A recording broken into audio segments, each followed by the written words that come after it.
So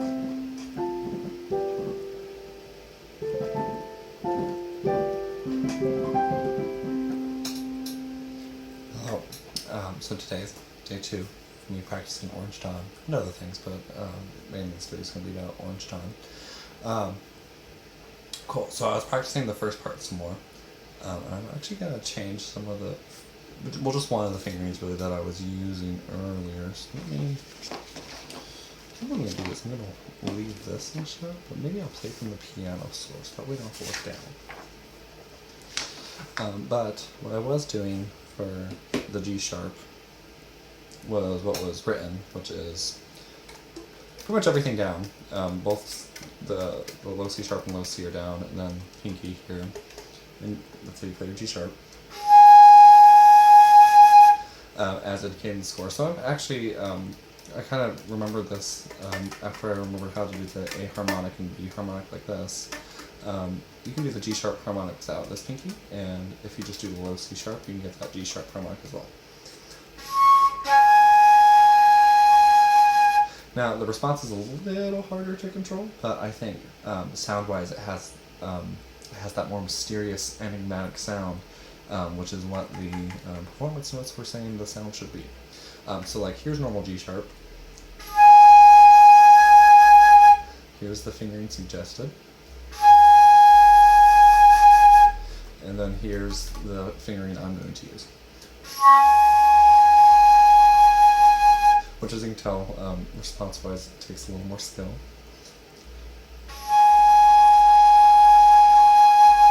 But I think the sound is a lot more stylistic to what the composer is wanting. So yeah, so that's what I'm going to use, and I can still use, you know, the single finger pitch bend to get the A natural. Like if I show you the 2 notes, is that in shot? Yes.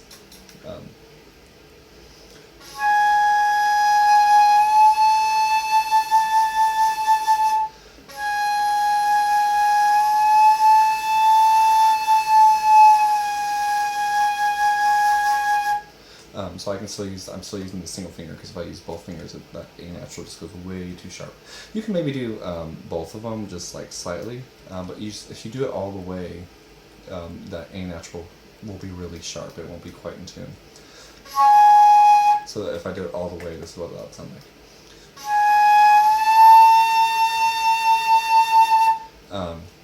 And now it's just way too sharp, and that can be a my flute thing, but anyway, so that was what I was doing for the first section. So I kind of want to move on to some of the faster stuff today, but I'll just kind of recap some of the fingerings I'm using. So for G sharp, I'm using 1, 2, 3 thumb, 1, 2, 3 low C sharp for the G sharp, and then I'm single bending this over for the A natural. Let's see what that.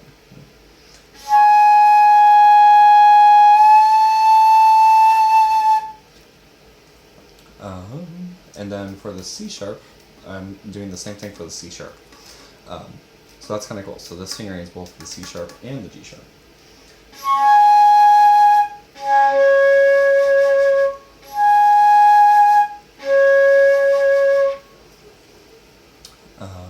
Let's see what else.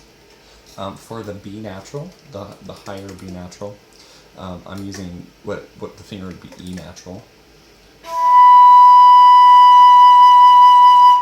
instead of what's written. Make sure I caught all of them. Actually, and for the F sharp, yesterday I was doing this. For the F sharp, I was using the second finger because I thought it was more tuned. But as I practiced today, I noticed that that was actually flat, and so then I switched back to using this one because that one is now in tune. So if you are using this fingering and you're finding it's really sharp, you can use the second one. That will bring it down, but now I'm finding that that's too flat, and the other one actually pitched just fine for me now. So, cool. For that E natural, I'm fingering E natural and then adding the trill key, which is what is indicated in the score. And then for this B natural here, I'm just switching to the normal E natural fingering. So this is what that would look like. Oh, sorry. And then for the high E, I'm popping this back down again. So it's pretty easy to remember.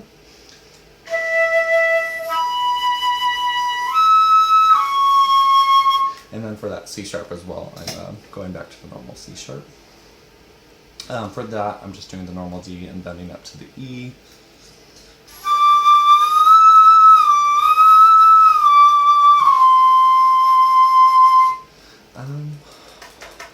I wonder if you could do...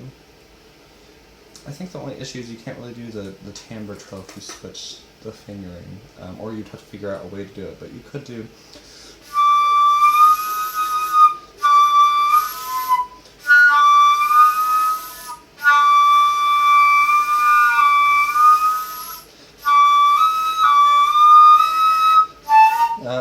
yeah, I would just do it. I'm just going to do what's written there, because it's not too bad.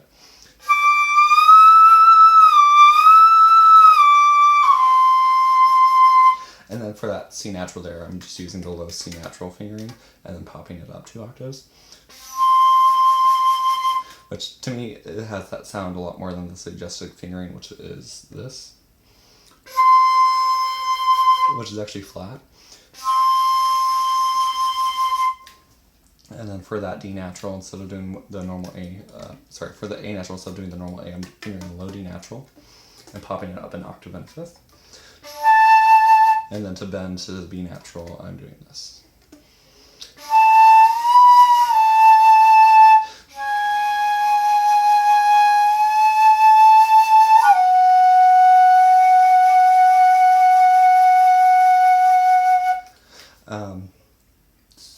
So let's move on to about here-ish. For high E, I already did that one. For this D sharp, I'm fingering just low E, low D sharp, and popping it up 2 octaves. And then here it's just normal fingerings.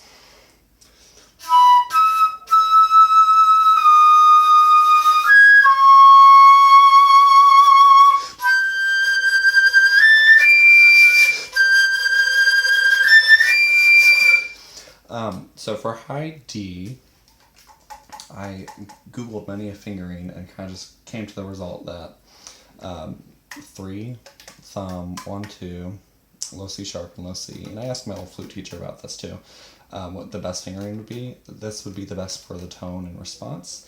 But what she told me is you can actually open this hole a little bit and that will help the response. And I have found that is very true.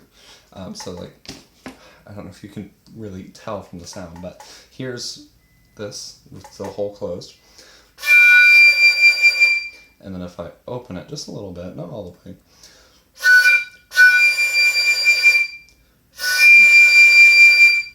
I just find it responds a little better. Although the first time it didn't come out that well, did it?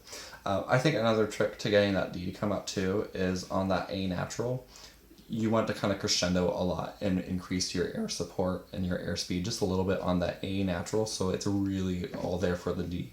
I had a bassoon teacher explain to me that really all the air support for a high note really needs to come from the note before. That needs to be set up previously. So really all the support for that's needed for this D natural needs to be happening during this G natural and A natural.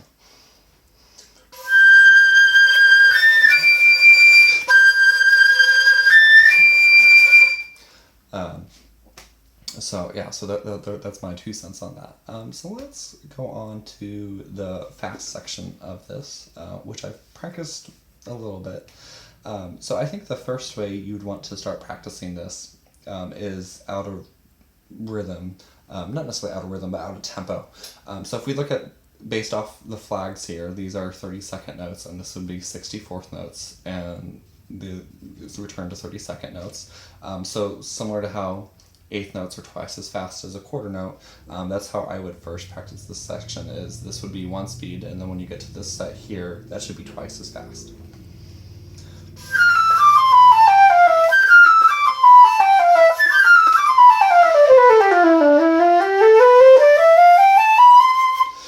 And I would do that 3 times. It's actually written out 3 times, all the same. So I would do that 3 times, just become comfortable with it that way. So then if we keep looking at the music, even though based off the flags here, these are 30 seconds and these are 64ths, if you count, and we are in 4/4 time at this point, if you count how many notes are there, they're not actually truly 32nd notes, and these aren't truly 64th notes. If these were 32nd notes, there should be 8 notes per beat. there's 10 notes here, so this is more like a 10 tuplet. There's 10 notes here. There's, I think, 12. Let me count. 1, 2, 3, 4, 5, 6, 7, 8, 9, 10, 11, 12, 13, 14. There's 14 notes here, which is more than here. And then there's 18 notes here. If these were 32nd notes, it'd be 8 notes per beat. If these were 64th notes, there should be 16, and there's more. So practicing that way doesn't truly get you the rhythm. So then the next thing you want to kind of do is practice them in proportion to some sort of metronome click here. So according to the score, we would be going about 72. So you kind of want to isolate where those downbeats would be. So I'm going to play just the downbeats that I'm kind of like aiming for.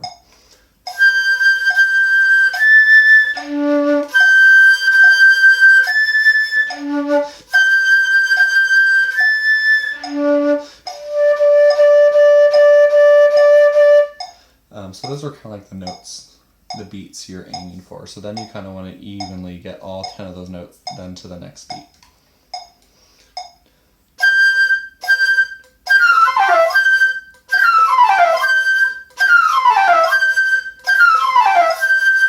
So, that's all practice just for that first beat, and then let's go on to the second beat.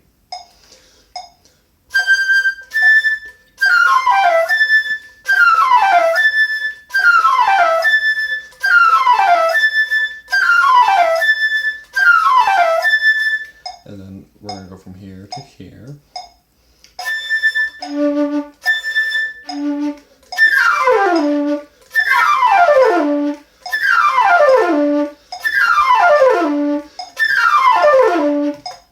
Oh man, that's really hard.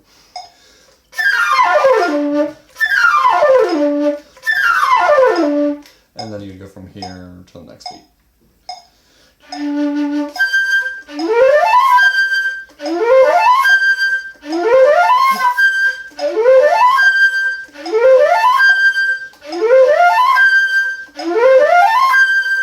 And then you would practice, and then you kind of like, so you essentially kind of like created pieces. You've created like piece, you've created that as a piece, that as a piece, that as a piece, that as a piece. And now you kind of want to like glue them together. So you want to work those two beats together.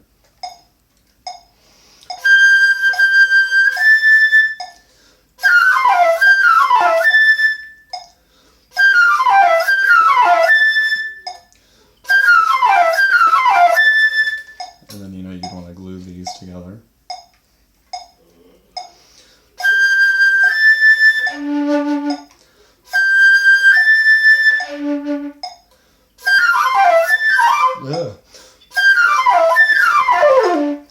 And it's important to remember that this has to go so much faster than that. Pretty much almost twice as fast, right? 10 per beat, 18 per beat.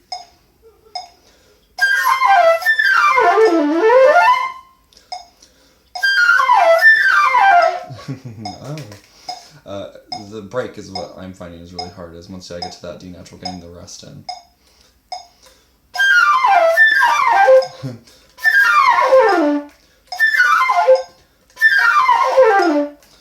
And so what you're kind of witnessing is this is just too hard for me currently, right? I'm too unfamiliar with that to really execute that cleanly. So what I kind of want to do is find a nice guide point.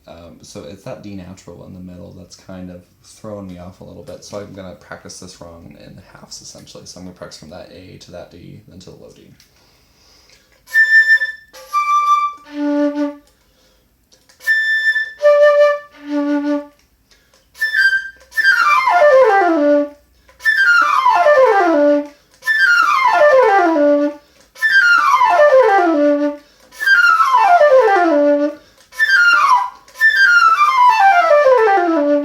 So another way you can practice this too is you can kind of run up and down this pattern like it's a scale.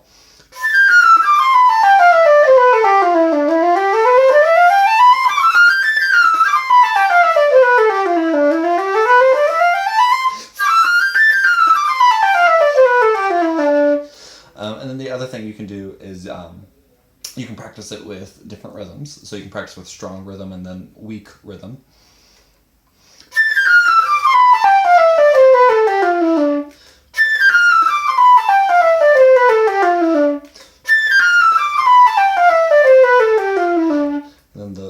rhythm.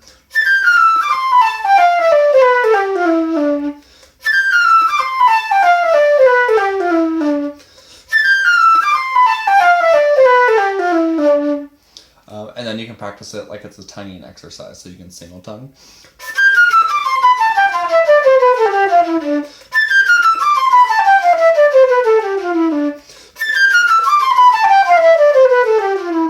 And you can double tongue.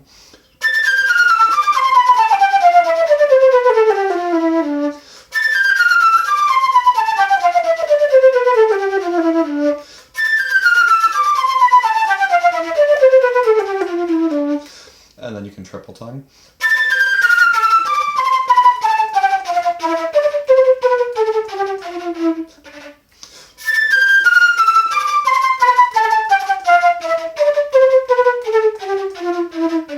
And I mean, then if you wanted, you could do like 4 tongues per beat and things like that. And you can kind of adjust the rhythm as you need to, and kind of make a makeshift tonguing exercise while you're trying to work on this run.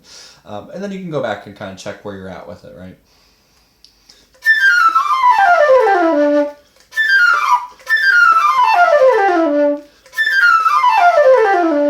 Whenever you're working on runs like this, generally speaking, when you first start working on the run, you're not going to really see a lot of progress.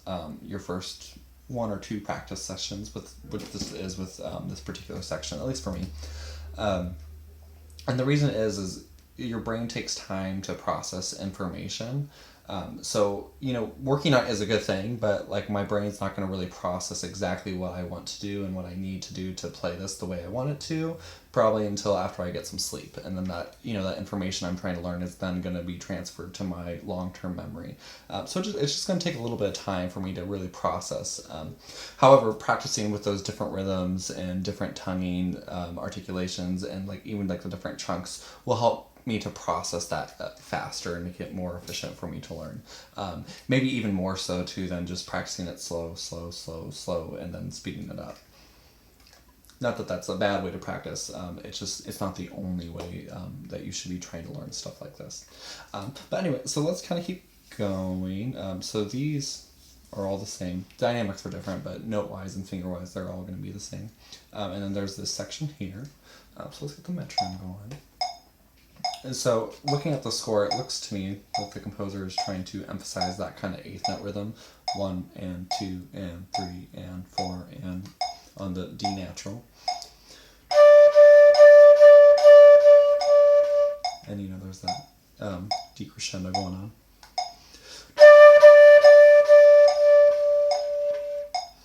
And then you just have this kind of flare going after each of those 8th notes.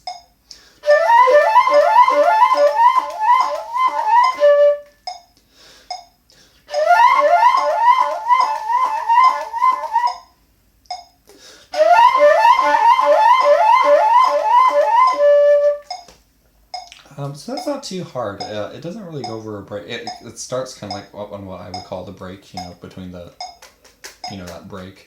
So it starts on that break. So to me, it's not super difficult at all. If you've practiced your C major scale, it should be very accessible.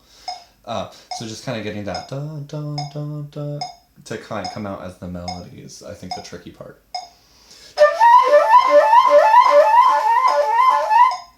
And then here, it's kind of the same thing. We have a separate melody, but then flourishes after it, right?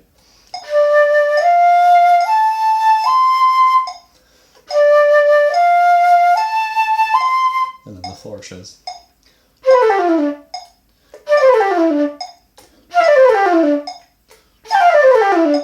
And then you have to, glue them together, right?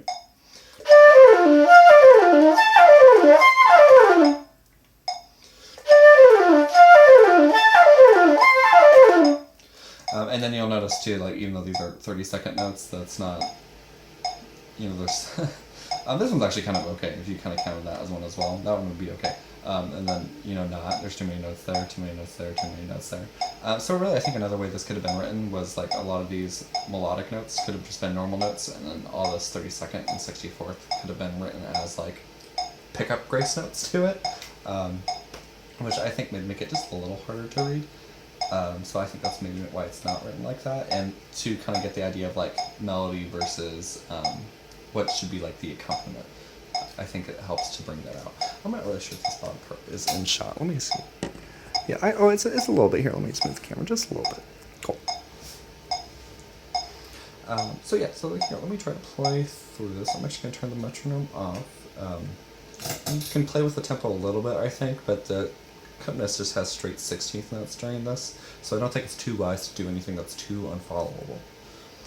And you really just want to kind of try to keep track of where those big beat quarter notes are, because like I said, these aren't true 32nd notes, and these aren't true 64th notes either.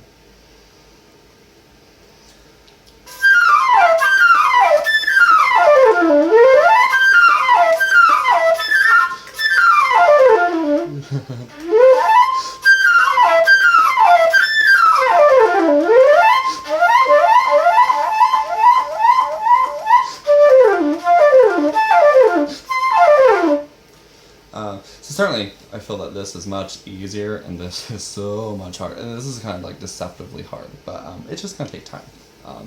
So you know, I'm not gonna get frustrated with it. It's day 2, so certainly no reason to expect that that would be by any means perfect. And I think the hardest part really is that one, that you know, that piece there is getting that piece and then gluing it to those other pieces.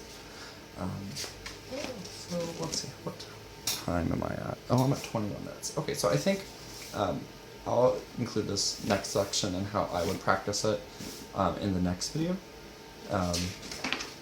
But yeah, that's just kind of where I'm at least with these first 2 pages. It's certainly super fun, and nothing's like super like overwhelming. Like this, you know, it's like a C major, A minor, natural minor scale. You just gotta do it really, really fast, and that's the key. It's just learning how to do those really, really fast and staying in control. You know, it doesn't really count if you're like missing every other note and things like that, which is kind of what happened when I was attempting it here. But that is okay.